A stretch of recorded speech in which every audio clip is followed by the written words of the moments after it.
हमने कारक के बारे में पढ़ा था, कारक किसे कहते हैं, ठीक है, उसके बारे में थोड़ा संक्षेप में समझा था। आज हम इसके भेद के बारे में पढ़ेंगे। ठीक है, कारक के कितने भेद होते हैं? कारक के 8 भेद होते हैं। ठीक है, कौन कौन से होते हैं? कर्ता कारक। कर्ता कारक क्या होता है? क्रिया के जिस रूप से उसके करने वाले का पता चलता है। कर्ता कारक क्या होता है? जो क्रिया को करता है उसको हम कर्ता कहते हैं। ठीक है, कर्ता कारक कहलाता है। इसका जो विभक्ति चिन्ह होता है वो क्या होता है? ने। क्या होता है? ने। ठीक है, यह विभक्ति के बिना भी आता है और जरूरी नहीं है कि कर्ता कारक जैसे ने ही लगाएंगे तो ही कर्ता कारक होगा। कई बार ऐसे होता है कि बिना विभक्ति चिन्ह के भी हम लिख देते हैं। कैसे? उदाहरण से समझेंगे हम इसे। ऊपर देखिए उदाहरण में, ने चिन्ह का प्रयोग केवल भूतकाल में किया जाता है। जब हम ने का प्रयोग करते हैं कर्ता के लिए तो वो भूतकाल के लिए किया जाता है, और जब हम वर्तमान में या भविष्य की कोई बात करते हैं तो उसमें हम ने का प्रयोग नहीं करते हैं। जैसे यहाँ तीनों उदाहरण दिए गए हैं। भुवनेश ने बहुत सुंदर गीत गाया, मतलब यहाँ पर भूतकाल की बात हो रही है तो हमने ने लगाया। जैसे रोहन ने खाना खाया, मतलब यहाँ पर भूतकाल की बात हो रही है। ठीक है, जैसे दूसरा है भुवनेश गजल भी गाता है। ठीक है, भुवनेश गजल भी गाता है। अब देखिए यहाँ पर भुवनेश की ही बात हो रही है, लेकिन हमने यहाँ पर ने चिन्ह नहीं लगाया है क्योंकि यहाँ पर वर्तमान की बात हो रही है। ठीक है, यह भविष्य में पार्श्व गायक बनेगा। ठीक है, और हमने जब भविष्य की बात की है तो भी इसमें ने नहीं लगा है। ठीक है, जब हम भूतकाल की बात करते हैं तभी हम कर्ता के लिए ने का प्रयोग करते हैं। ठीक है, तो कर्ता कारक का विभक्ति चिन्ह क्या होता है? ने। ठीक है, कुछ जगहों पर हम क्या करते हैं, को और द्वारा के साथ भी कर्ता कारक होता है। जैसे पापा को ऑफिस जाना है, यहाँ पर पापा की बात हो रही है। पापा यहाँ पर क्या है? करता है, तो यहाँ पर पापा की बात हो रही है तो को ऑफिस जाना है। दीपिका के द्वारा बेहतरीन तीरंदाजी की गई। ठीक है, तो यहाँ पर दीपिका की बात हो रही है। ठीक है, लेकिन यहाँ पर क्या है? कर्ता कारक, यानी दीपिका की बात हो रही है तो यहाँ पर कर्ता कारक हुआ। दीपिका के द्वारा, तो यहाँ पर कौन सा कारक हुआ? कर्ता कारक। तो ज्यादातर वैसे हम ने का प्रयोग करते हैं कर्ता कारक के लिए, लेकिन कहीं कहीं पर और के द्वारा का भी प्रयोग होता है। ठीक है, दूसरा है हमारा कर्म कारक। कर्म कारक क्या होता है? वाक्य में जिस पर क्रिया का फल पड़ता है, प्रभाव पड़ता है, उसे हम कर्म कारक कहते हैं। इसका परसर्ग, जो इसका विभक्ति चिन्ह होता है वो को होता है, किंतु इसके बिना भी हम विभक्ति मतलब जो हम वाक्य लिखते हैं विभक्ति के बिना भी लिख सकते हैं। कैसे? जैसे यहाँ पर उदाहरण दिया गया है, सामान्य क्रिया में क्या व किसको लगाकर करने पर आसानी से कर्म कारक का पता चलता है। मतलब कैसे पता लगा सकते हैं हम? क्या व किसको, किनको लगाकर हम इसका पता लगा सकते हैं। जैसे हमारे सैनिकों ने आतंकवादियों को मार दिया, यानी किसको? हमारे सैनिकों ने किसको मार दिया, यानी अगर हम इसका प्रश्न बनाएंगे तो किसको। ठीक है, इस तरह प्रश्न बनाकर हम इनकी पहचान कर सकते हैं। इसका परसर्ग चिन्ह होता है को। ठीक है, नीचे कुछ विशेष दिया गया है। एक ही वाक्य में जब दो कर्म आते हैं, एक ही वाक्य में जब दो कर्म आते हैं तो ये क्या होते हैं? जैसे क्या से मिला हुआ उत्तर तो मुख्य होता है, और किसको से मिला हुआ उत्तर गौण होता है। मतलब जैसे माता जी ने विमल को एक घड़ी दी, तो यहाँ पर विमल को, यानी प्रश्न बनाएंगे तो क्या बनेगा? नाना जी ने किसको क्या दिया, तो विमल को यहाँ पर गौण हो जाएगा, गौण कर्म हो जाएगा, और क्या दिया ये मुख्य कर्म हो जाएगा। ठीक है, क्या दिया क्या हो जाएगा? मुख्य कर्म हो जाएगा। ठीक है, इस तरह। फिर आता है हमारा करण कारक। करण कारक क्या होता है? कर्ता जिस साधन के द्वारा क्रिया करता है। ठीक है, करण कारक क्या होता है? कर्ता जिस साधन से कार्य करता है उसको हम करण कारक कहते हैं, है ना। जैसे माँ ने चाकू से सब्जी काटी, है ना। पहचान कैसे करते हैं हम इसकी, किससे, किन से लगाकर करण कारक का पता चलता है। जैसे शुभांकुर ने नए पेन से एक सुंदर कविता लिखी, यानी किससे लिखी, एक नए पेन से, ठीक है। अर्थात जब हम किसी कार्य को करते हैं, करने के लिए जिस साधन का प्रयोग करते हैं उसको हम करण कारक कहते हैं। जैसे शुभम अपने सभी बिल फोन से जमा करता है, ठीक है। इस तरह यहाँ पर क्या हुआ, करण कारक। उसके बाद आता है संप्रदान कारक। संप्रदान कारक क्या होता है, संप्रदान का अर्थ होता है देना। संप्रदान का अर्थ क्या होता है, देना। इसलिए करता जिसके लिए जो कार्य करता है या उसको जो कार्य करता है या उसे कुछ देता है, तो वहां पर संप्रदान कारक होता है। इसका विभक्ति चिन्ह के लिए भी होता है और को भी होता है।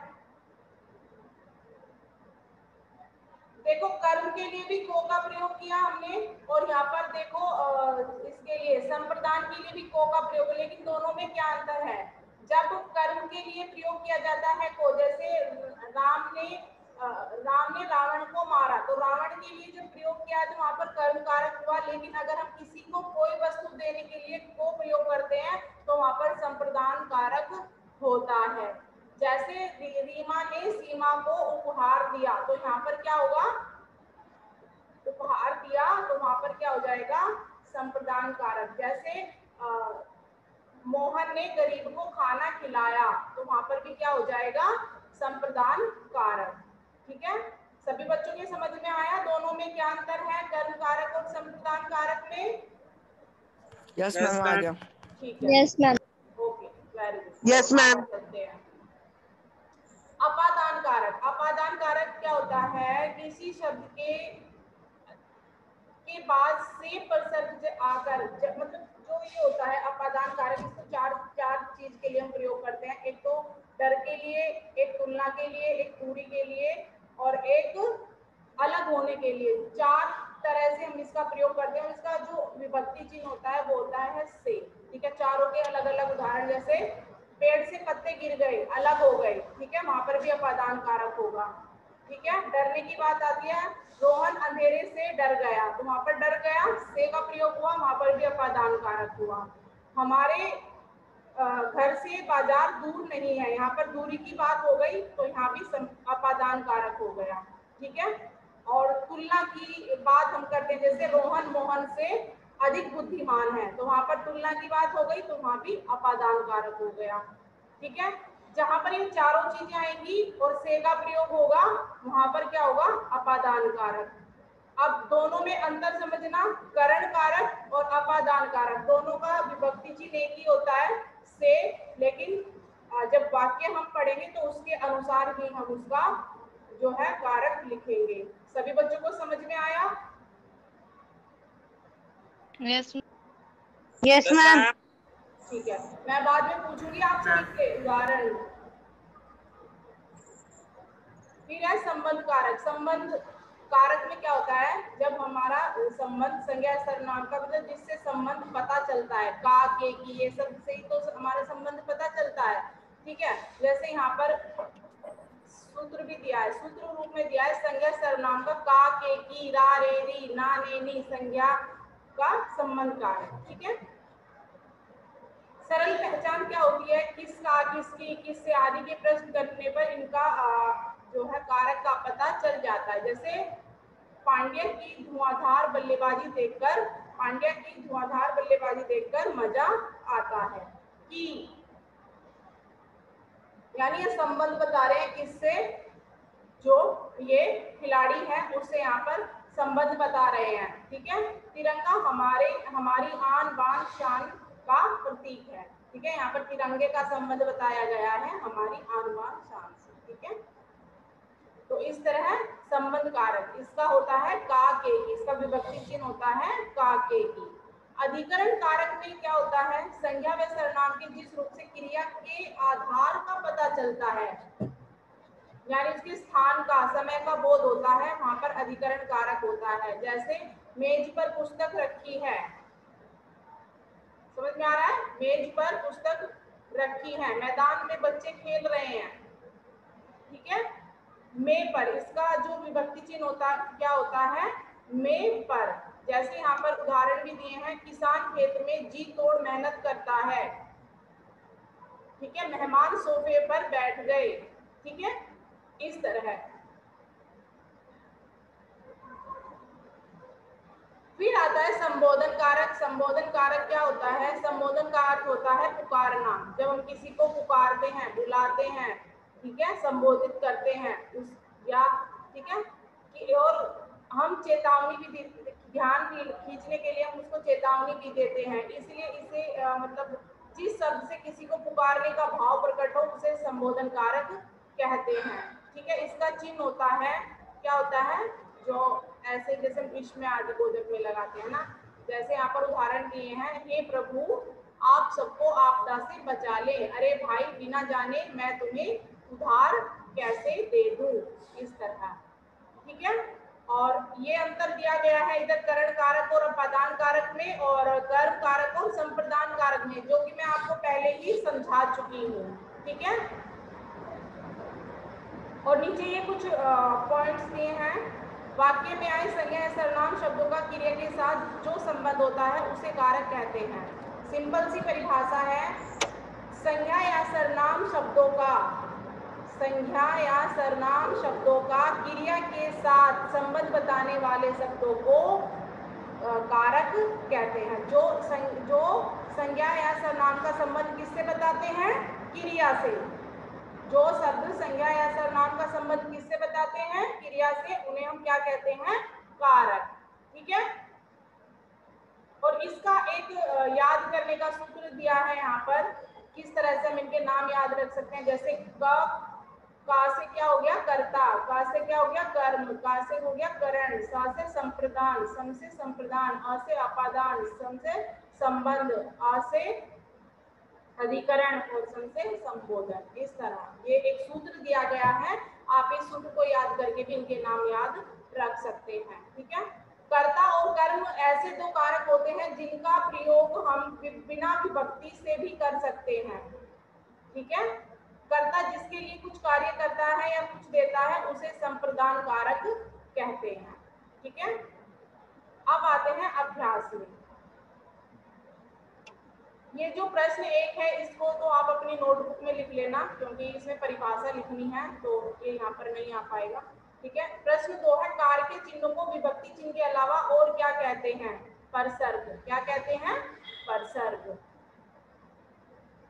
कर्ता कारक में ने के अतिरिक्त कितनी विभक्तियों का प्रयोग किया जा सकता है, 2 विभक्तियों का किया जा सकता है, को और द्वारा।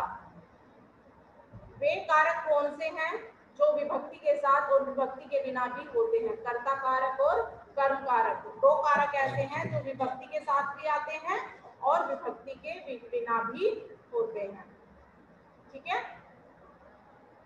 उसके बाद वाक्य में आए डैश या डैश शब्दों का डैश के साथ जो संबंध होता है उसे कारक कहते हैं। तो वाक्य में आए संज्ञा या सर्वनाम शब्दों का क्रिया के साथ, ठीक है, पहले में आएगा संज्ञा, पहले में आएगा संज्ञा और दूसरे में आएगा सर्वनाम, यहाँ पर लिख लेना, और तीसरे में आएगा क्रिया, ठीक है। वाक्य में जो कर्म क्रिया के साथ होता है वो मुख्य होता है। लक्ष्य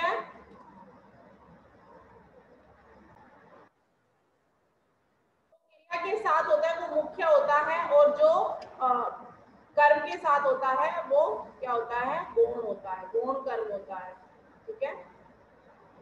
रुचिका ने सुंदर रंगोली बनाई, वाक्य में रंगीन अर्थ में कौन सा कारक है, रुचिका ने है तो कौन सा कारक है, कर्ता कारक। कौन सा कारक है, कर्ता कारक, ठीक है। उसके बाद संज्ञा शब्दों में ओ प्रत्यय के साथ डैश कारक होता है, ओ, प्यारे बच्चों, भाइयों बहनों, यानी यहाँ पर संबोधित करते हैं तो यहाँ पर संबोधन कारक क्या होता है। जब हम ये बोलते हैं ओ लगाकर हम जब संबोधित करते हैं तो वहां पर कौन सा कारक होता है, संबोधन कारक। संप्रदान का अर्थ होता है, क्या होता है, देना। संप्रदान का अर्थ क्या होता है, देना, तथा इसके विभक्ति चिन्ह के लिए और क्या होते हैं, को। ठीक है। उसके बाद यहाँ पर एक अनुच्छेद दिया गया है और जगह जगह पर खाली जगह छोड़ी गई है, उनमें हमें सही परसर्ग विभक्ति चिन्ह भरने हैं। ठीक है। और उसके बाद विकल्पीय बहुविकल्पीय प्रश्न दिए हैं, जैसे संज्ञा या सर्वनाम के जिस रूप से उसका संबंध वाक्य की क्रिया से जाना जाए उसे क्या कहते हैं, विभक्ति, परसर्ग, कारक चिन्ह या कारक। इसका सही उत्तर होगा कारक। ठीक है। अधिकरण का संबंध निम्नलिखित में से किससे है, क्रिया के आधार से, में पर, क्रिया के स्थान व समय से। तीनों ही सही है इसके। तो यहाँ पर जो घ में लिखा है तीनों सही है, तो वहां पर टिक करना है आपको। ठीक है।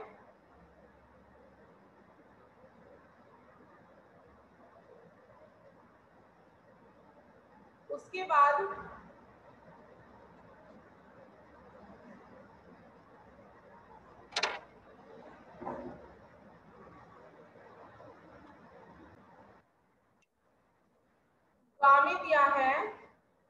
दिया है संप्रदान में कितनी विभक्तियों का प्रयोग किया जाता है। तो संप्रदान में 2 विभक्तियों का प्रयोग किया जाता है, एक तो के लिए और दूसरी को। तो जो यहाँ पर पहला ऑप्शन दिया है ये सही है। राहुल मम्मी की डांट से डरता है, यहाँ पर डरने का भाव उत्पन्न हो रहा है, तो यहाँ पर कौन सा कारक होगा, कौन सा कारक होगा यहाँ पे, राहुल मम्मी की डांट से डरता है। मैम अपादान। अपादान नहीं होगा, रंगीन वाला संबंध। देखना। मैम संबंध कारक। संबंध कारक होगा। मैम संबंध कारक अगर होगा। यहाँ पर से होता, अगर यहाँ पर से को अगर हमें बताना होता तो फिर हम करते अपादान कारक, लेकिन यहाँ पर की, मम्मी की, तो यहाँ पर क्या हो गया, संबंध कारक। ठीक है।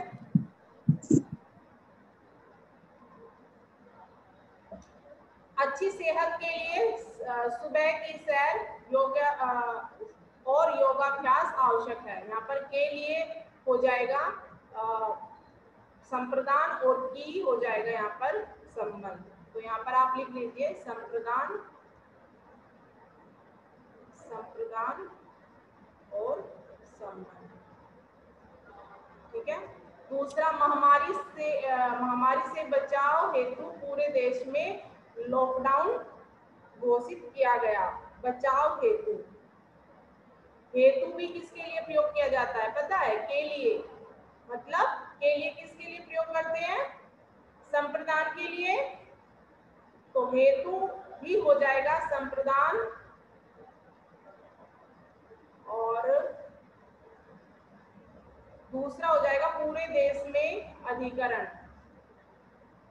में हो जाएगा अधिकरण। ठीक है। श्री कृष्ण जी ने हो जाएगा यहाँ पर कर्ता। ये समर्थ ने अपनी कर्मठता से यह लक्ष्य प्राप्त किया। तो कर्मठता से यहाँ पर हो जाएगा करण और इसमें हो जाएगा कर्ता। अपनी चींची से गोरैया हमारे घरों को चहकाती हैं। तो यहाँ पर हो जाएगा कर्म कारक।